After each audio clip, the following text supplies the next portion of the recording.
안녕하세요. 김성일 목사와 함께하는 예수님 이야기 제1단원의 오늘 37회가 되겠습니다. 자, 이 시간에는 예수님이 구약에 예언된 그 메시아가 맞느냐, 지금 우리가 그것을 정리하고 있습니다. 그래서 예수님이 구약에 예언된 그 구세주인가? 세 가지. 첫째는 하나님이 예수님이 바로 그분이라는 걸 증거해 주셨다. 그리고 우리 하나님을 믿기 때문에 하나님이 예수님을 메시아로 증거해 줬다. 구약에 약속한 그분이다라고 증거해 준. 두 번째는 예수님의 사역이 구약에 계시된 구세주라는 걸 증거를 해주고 있다. 세 가지 있었죠. 첫째는 말씀을 통해서 내가 바로 그야. 그러면서 말씀 하나하나를 설명을 했어요. 근데 이것만 가지고는 당신이 자기 스스로를 거기다 갖다 맞추면 되냐? 그래서 예수님이 그 다음에 하신 말씀이 그러면 내가 행하는 일을 보고 믿어라. 내가 행하는 요 일들은 구약의 메시아가 오면 하리라고 한 그 일이 아니냐. 네, 더 확실하게 보이셨어요. 세 번째, 십자가 사건이었죠. 이 십자가 사건은 예수님이 바로 인류의 구세주, 그리고 구약에 예언된 메시아라고 하는 아주 확증을 할 수 있는 증표죠. 왜냐하면 구약에 하나님께서 메시아를 보내신다고 하실 때 왜 보낸다고 그랬습니까? 바로 죄에서 구원하시려고. 그래서 메시아가 오면 인류의 죄, 인간의 죄를 담당을 해서 속죄 제물이 될 거다. 이사야 53장. 또 레위기의 제사법, 수많은 과정들을 통해서 그것을 증거하신 거예요. 그런데 인류 역사상에 인간의 죄를 선한 길을 가르쳐 준 사람은 많아요. 그런데 인간의 죄를 대신 담당해서 십자가에 죽으신 분, 예수 한 분뿐입니다. 이분이 바로 하나님이 구약에 보내리라고 하신 구세주가 틀림없는 증거가 바로 십자가 사건이죠. 자, 그 다음에 이제 세 번째는 사도들이 이제 증거를 했어요. 첫 번째는 하나님께서, 두 번째는 예수님 자신이, 세 번째는 이 사도들을 통해서 예수님이 바로 구약에 오시려 한 그분이다라는 것을 증거하게 된 것이죠. 자, 그러면은 교재 한번 보겠습니다. 150페이지예요. 사도들의 증거를 통해서 그분이 구세주심을 알 수가 있다. 사실 예수님 당시에 많은 사람들이 예수가 그리스도냐 아니냐에 대한 혼란을 겪고 있었죠. 그들은 모두 메시아를 공통적으로 기다리고 있었지만 예수가 메시아냐 아니냐에 대해서는 많은 논쟁이 있었습니다. 그거를 이렇게 세 부류로 나눠볼 수 있는데요. 우선 첫째는 혼돈하는 사람들이 있어요. 저 사람 메시아야? 글쎄 그런 것 같은데. 아니 무슨 메시아가 갈릴리에서 나와? 아닌데. 혼돈하는 사람들이. 아예 부정하는 사람도 있었어요. 아니야, 저 사람 메시아 아니야. 세 번째는 메시아라고 인정하고 따라다니는 사람들이 있었죠. 자, 이들은 예수님이 행하시는 능력들을 보면서 메시아가 아니면 저런 일을 할 수가 없어. 그리고 그의 행하시는 그 일을 보고 예수를 메시아라고 생각을 했고, 후에는 성령의 감동, 성령께서 오셔서 제자들에게 예수가 바로 메시아다라고 하는 것을 알게 됐죠. 처음엔 실패를 했습니다. 왜냐하면 메시아라는 것을 세상적 메시아로 생각을 했기 때문에요. 다윗 왕국 건설할 자로. 그런데 예수님이 그거 안 하고 십자가에 딱 죽으시니까 저분은 아닌가 보다. 그리고 다 떠났다가 아예 가버린 사람들도 있지만 예수님이 다시 불러서 120명의 사람들을 다시 불렀잖아요. 그래서 다시 그때 당시에도 한 500여 명이 모여 있었다고 그래요. 바울의 글에 보면은. 근데 380여 명이 다 떠나버리고 120명만 남아 있었던 거죠. 그런데 하나님의 영이 임하시니까 다 알게 된 거예요. 이게 중요한 거예요. 그래서 사도 바울은 고린도전서 12장에서 그런 이야기 하잖아요. 누구든지 성령으로 말미암지 않고는 예수를 주라고 시인할 수가 없다. 그래서 우리 기독교인들에게 성령께서 임재하시면 예수를 그리스도라고 믿게 될 수가 있는 거예요. 요한복음 15장 26절인가요? 거기도 보면은 예수님께서 내가 가면 이제 성령을 너에게 보낼 것이다. 그러면서 이런 말씀을 하셨어요. 요한복음 15장 26절이에요.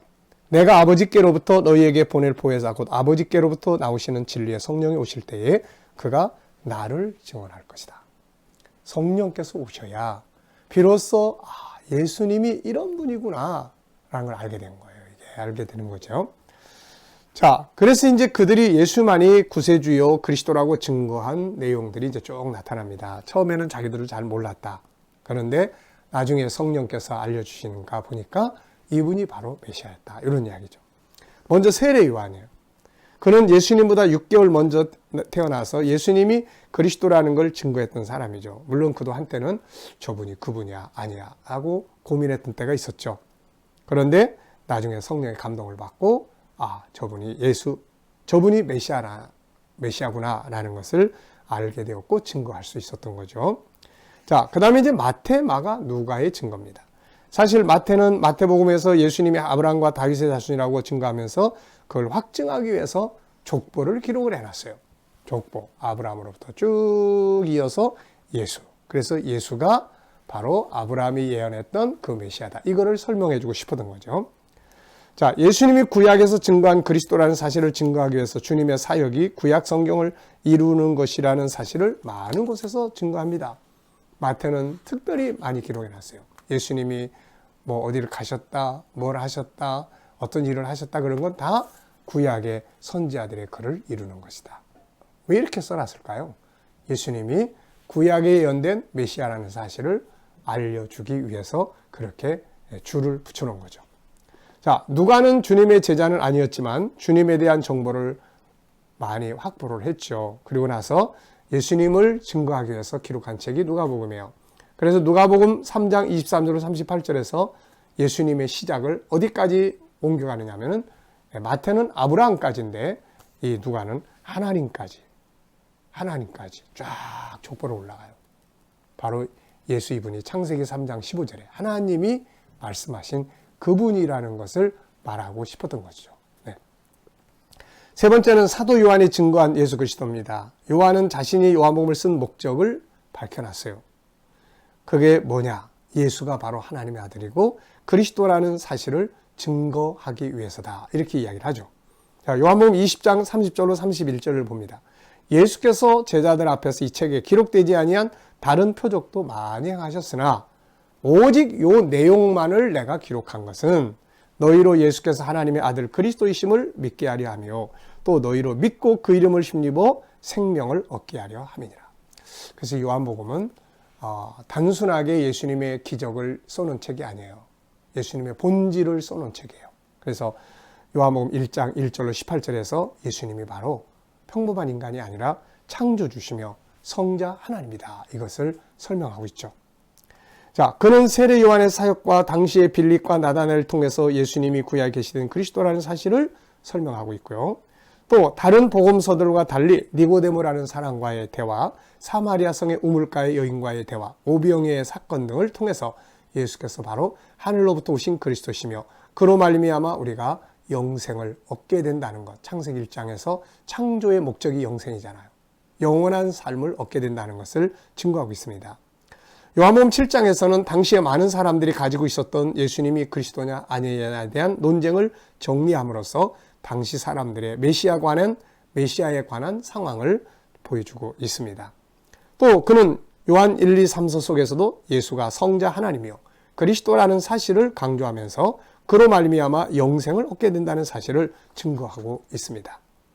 그는 요한일서 1장 1절로 10절과 요한복음 1장 1절로 4절에서 예수님이 태초부터 있던 생명의 말씀이라고 증거하고 있고 그로 말미암아 죄사함을 받게 된다고 증거하고 있습니다. 요한일서 2장 22절로 25절에서는 예수께서 그리스도이심을 부정하는 사람들이 바로 적그리스도라고 증거하고 있고 오직 예수 안에서 영생의 약속을 얻게 된다고 말씀하고 있습니다. 요한일서 5장 1절에서는 예수께서 그리스도라고 믿는 자들은 바로 하나님께로부터 난 자들이다. 그리고 그 안에 있는 자들은 영생을 얻게 된다. 이렇게 증거하고 있는 것이죠. 베드로가 증거한 예수 그리스도.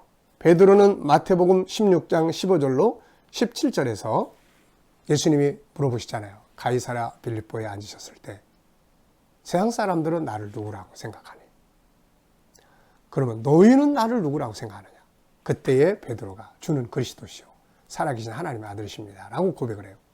물론 이때 베드로가 고백한 그리스도는 다윗 왕국을 건설해 줄 분으로 생각을 했던 거죠. 구약의 선지자들의 이야기 속에 메시아가 왕으로 온다고 생각을 했기 때문에 정치적인 입장에서 처음에는 생각을 했어요. 그리스도입니다. 그런데 내면의 세계 속에는 뭐 천국이니 지옥이니 뭐 또 죄사함이 이런 개념이 아니고 로마를 물리치고 다윗 왕국을 재건해 줄 그 메시아로 생각을 했던 거죠. 그것 때문에 나중에 실패한 겁니다. 예수님 부인하고 다 도망가고. 네. 왜냐하면 십자가는 기대한 사건이 아니었어요. 마지막 만찬을 나눌 때 이들이 마지막 예수님이 피와 잔을 나누잖아요. 그때 마지막 결의를 생각했고 우리가 누가복음 22장을 보면은 그때 베드로는 칼까지 준비를 했어요. 칼. 왜 준비를 했겠습니까? 이제 마지막 다윗 왕국 건설을 위해서 싸워야 될 시점이 왔다. 이렇게 생각했기 때문에 그런 것이에요.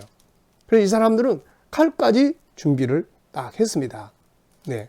그리고 내가 다른 사람들은 다 주님을 부인해도 나는 절대로 주를 부인하지 않을 것입니다.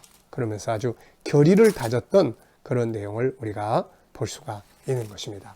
자, 그러니까 이 사람들은 이때만 해도 다윗 왕국, 세상적인 나라를 생각하고 예수를 메시아로 생각했어요. 그런데 나중에 성령을 받고 난 다음에 성령이 임재하신 다음에 이게 아니었구나 라는 걸 알게 되죠. 그래서 예수님이 바로 구약의 선지자들이 예언했던 그분이라고 증거하고 있고 그는 예수 이름 외에 다른 이름으로 구원받을 이름이 없다고 증거하고 여기서 이제 구원은 정치적 구원이 아니고 바로 죄에서의 구원이 됐던 겁니다. 오직 그는 그분의 이름으로만 죄의 사함을 받게 된다고 증거하고 있습니다. 그가 쓴 베드로 전서와 후서에서 우리가 죄 사함 받고 구원 받는 것은 오직 어린 양 되시는 예수 그리스도의 피로만 가능하다고 증거하고 있는 것이죠. 예수 그리스도 안에서 하늘의 기업을 얻게 되는 산 소망을 가질 수 있다고 이야기를 합니다. 예수님의 고난과 영광은 이미 선지자들에 의해서 기록되었고 우리가 죄 사함 받는 것은 오직 그의 피로만 가능하다. 베드로전서 1장 18절로 21절, 2장 21절로 24절에서 설명을 하고 있습니다. 그리고 이제 나중에 누가 여기에 더 가세합니까? 바울이라는 인물이죠. 바울은 본래 예수를 그리스도로 인정하지 않았을 뿐 아니라 그를 믿는 성도들을 잡아 죽이는 일에 앞장섰던 사람이에요. 그러한 그가 예수를 만난 후에는 그분이 바로 구약 성경에 예언한 그리스도라는 사실과 그로 말미암아 우리가 죄 사함을 받고 구원받는다는 사실을 증거하기 위해서 자신의 생명을 바쳤던 거죠. 바울 사도는 예수님이 바로 구약에서 예언된 그 그리스도다 이렇게 증거를 해요. 사도행전 13장 21, 39절, 17장 2절로 3절, 26장 21, 23절, 28장 23절, 로마서 1장 2절로 4절. 그리고 오직 그의 이름으로 그의 십자가로만 의롭게 되어 구원받을 수가 있다. 율법으로도 안 되는 걸 예수의 십자가로만 구원받을 수 있다. 사도행전 13장 38절 39절. 네. 예수님의 죽으심은 모든 인류를 위한 대속의 죽음이었다. 고린도서 5장 13절로 14절. 그는 예수 그리스도가 대제사장이다. 인류를 대속하는 대제사장이다. 구약은 짐승을 잡았지만 신약은 예수 그리스도가 자기 몸을 잡아서 드린 것이다. 히브리서를 통해서 이야기해 줍니다. 자, 이렇게 분명하게 사도들은 처음엔 잘 몰랐지만 나중에 성령 받고 난 다음에 저분이 바로 구약이 예언한 메시아 구세주 그분이었구나 라는 것을 증거했던 것입니다. 자, 이렇게 지금 예수 그가 구약이 계시된 구세주인가 세 가지. 첫째는 하나님 증거, 둘째는 예수님 자신이 세 가지로, 세 번째는 사도들이. 자, 이제 우리가 이분이 인류를 구원할 구세주십니다 라고 하는 걸 증거해야 될 사람들이죠. 그렇다면 우리가 어떻게 그분이 구세주라는 사실을 말할 수 있습니까? 이야기했죠. 우리는 성경을 믿기 때문에. 두 번째는 그분은 지금도 살아계셔서 십자가에 죽으실 뿐 아니라 살아서 만나는 분이기 때문에 이분은 살아계신 우리의 구세주시다. 이것을 증거할 수가 있게 되는 것이죠. 우리 모두가 다 예수님만이 우리를 구원하실 유일한 구세주입니다라는 것을 세상 앞에 증거하고 알려줄 수 있는 사명을 끝까지 잘 감당할 수 있어야 될 것입니다. 자, 이 시간 말씀 여기서 마치겠습니다. 감사합니다.